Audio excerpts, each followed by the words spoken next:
To nagranie jest dla Ciebie, jeżeli szukasz łatwego, skutecznego, ale przede wszystkim przyjemnego sposobu na schudnięcie. Witaj piękna duszo, mam na imię Joanna i wspieram w odkrywaniu wewnętrznej mocy.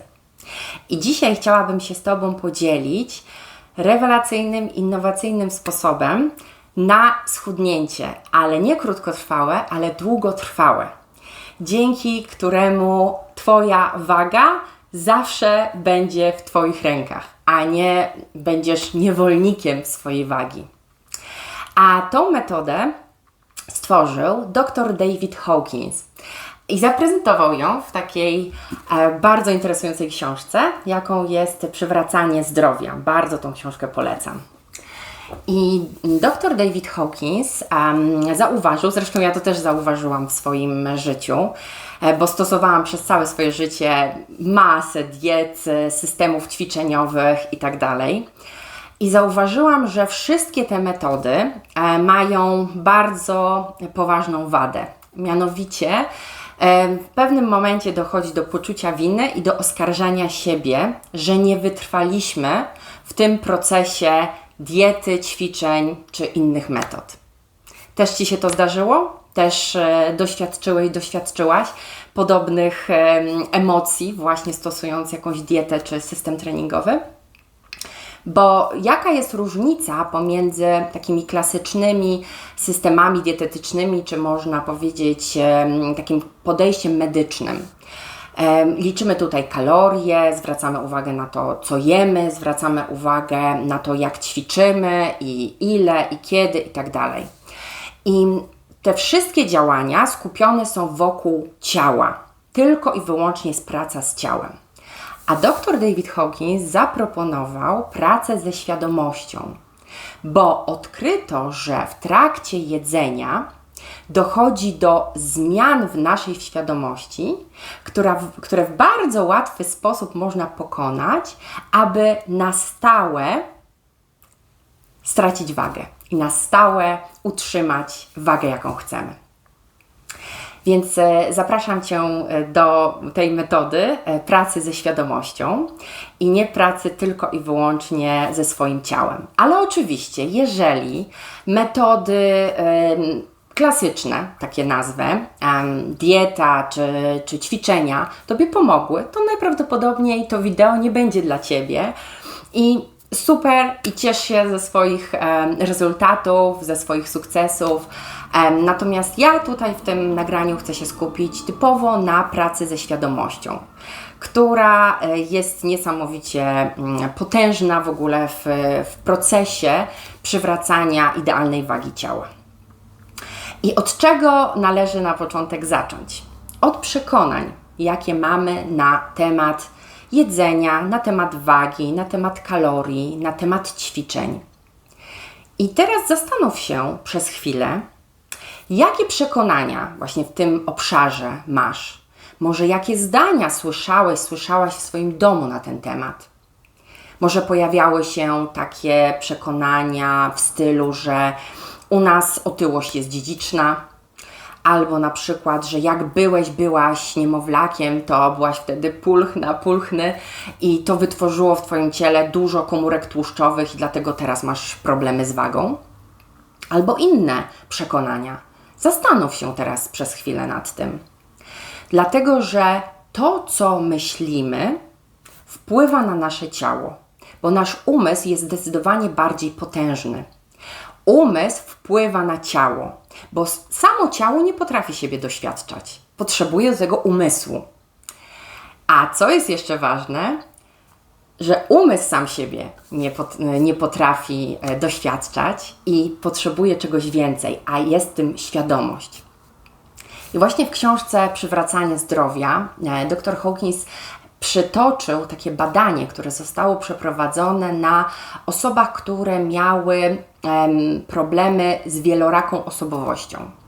I zaobserwowano, że jeżeli ciałem zarządzała jedna osobowość, która zupełnie nie miała problemów z jedzeniem i w ogóle podchodziła tak bardzo lekko do jedzenia, okazywało się, że w ogóle nie miała problemów żadnych z wagą, że nawet chudła, a gdy dowodzenie przejmowała inna świadomość, która właśnie miała problemy z jedzeniem i jadła wszystko, co tylko dotknęła, co się pojawiło w zasięgu jej wzroku, okazywało się, że nagle ciało zaczyna tyć. Więc ten przykład tylko obrazuje to, co wcześniej powiedziałam, czyli że ciało samo siebie nie doświadcza. Czyli to, co się dzieje z ciałem, wychodzi najpierw komunikat z naszego umysłu.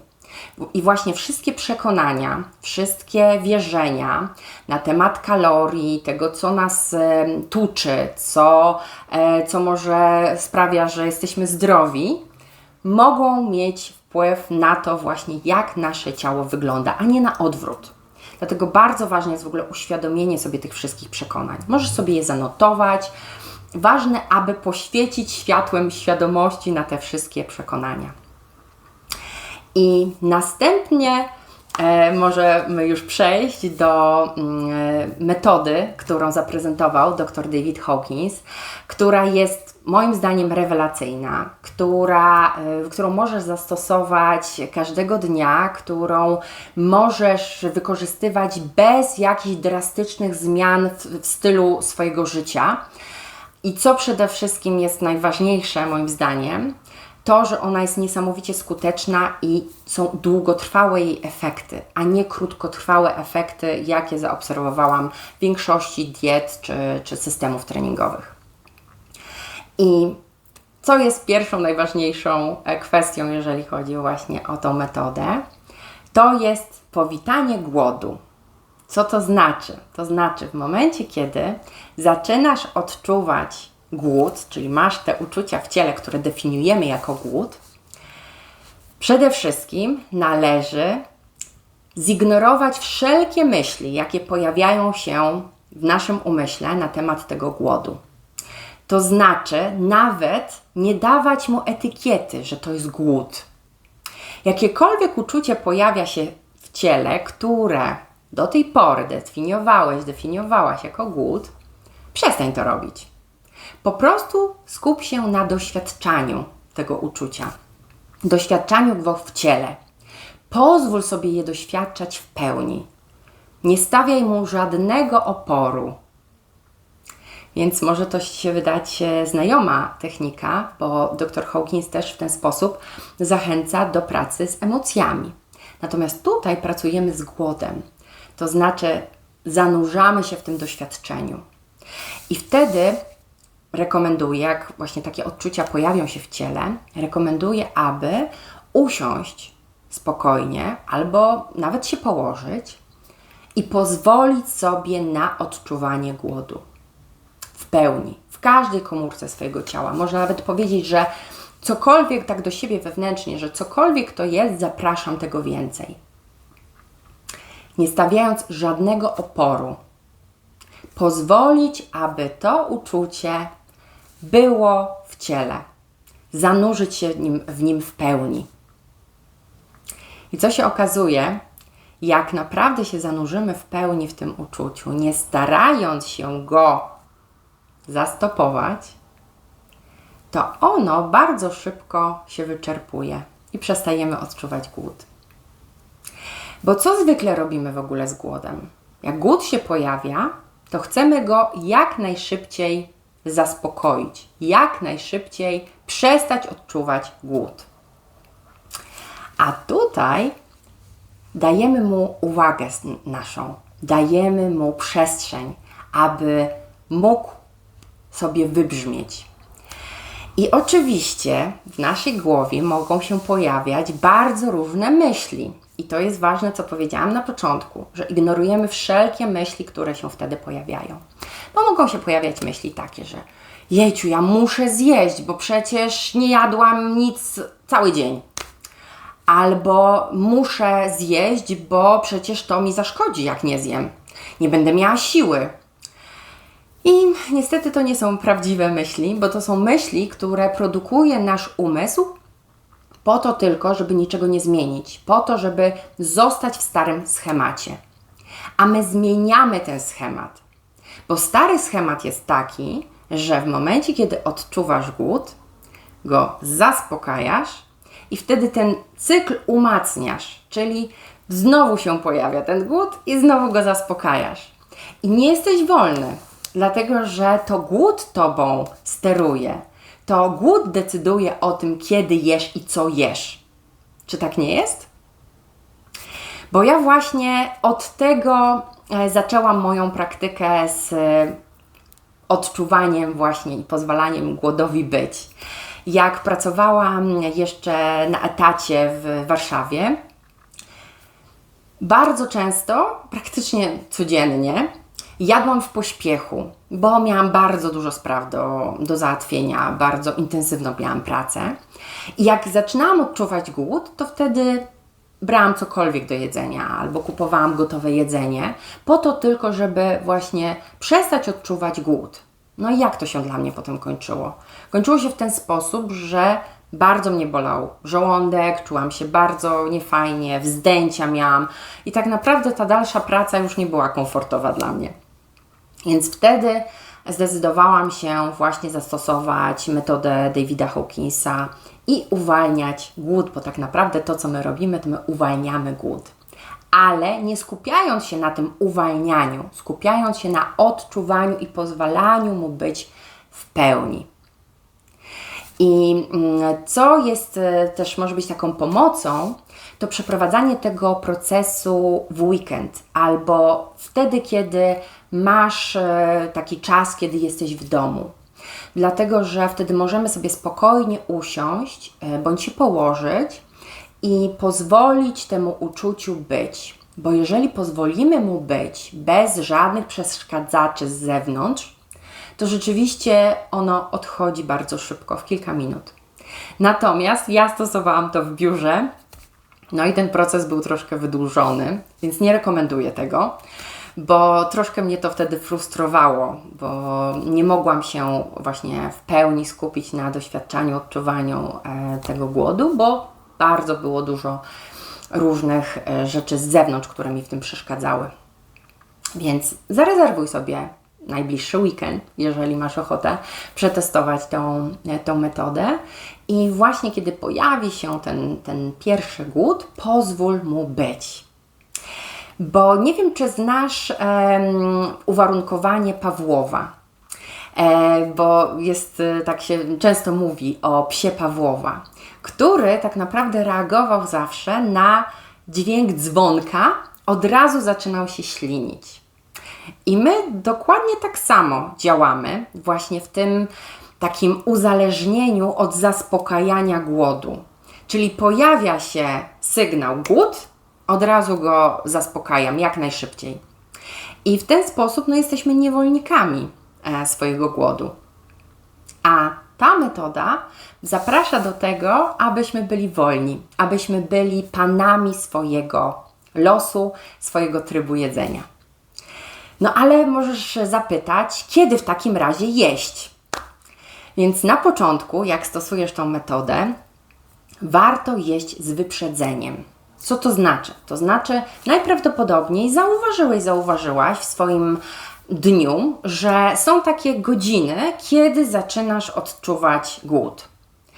Więc jeżeli jesteś w stanie takie godziny wyznaczyć, to mniej więcej godzinę wcześniej coś zjedz. I zaplanuj sobie, co to będzie za jedzenie, przekąska. Ty podejmij decyzję, co chcesz zjeść. Więc to na początku bardzo pomaga. Natomiast jak praktykujemy właśnie to odczuwanie głodu i pozwalanie mu być, nagle się okazuje, że po kilku dniach my zupełnie przestajemy odczuwać głód.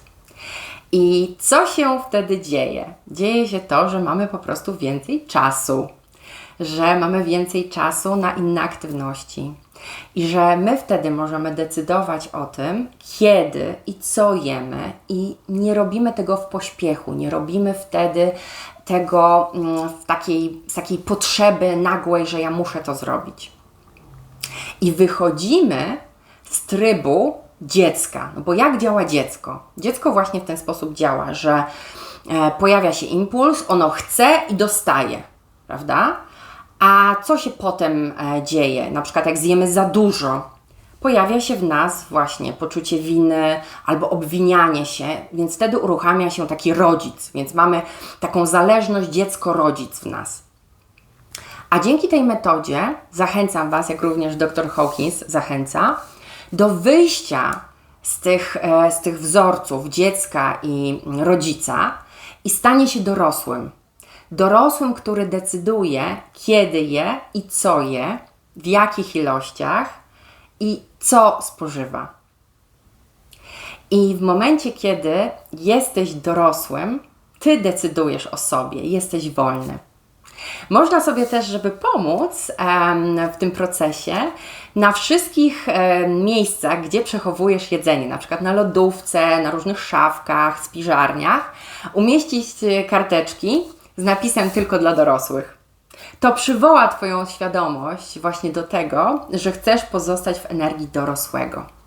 I też w tym procesie bardzo może pomóc rezygnacja, przynajmniej w początkowym etapie, z cukru i ze wszystkich produktów słodkich, słodyczy. Dlatego, że cukier jest bardzo szybko przyswajany przez organizm, nie jest metabolizowany i to się tym kończy, że od razu odkłada się w naszym ciele jako tłuszcz. A dodatkowo spożywanie, szczególnie na pusty żołądek, produktów słodkich z cukrem bardzo szybko podnosi naszą insulinę, która potem bardzo szybko spada i znowu potęguje to uczucie głodu. Więc jeżeli chcesz sobie pomóc w tym procesie, to zrezygnuj na przynajmniej początkowy etap z produktów słodkich ze słodyczy. Dużo łatwiej będzie Ci przeprowadzać cały ten proces.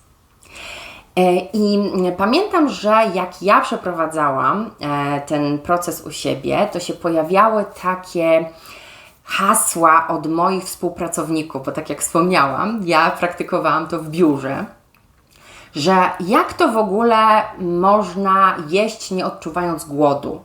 Przecież wtedy zupełnie nie ma żadnej przyjemności z jedzenia, że jak można odczuwać przyjemność, jak się je, jak nie jest się głodnym.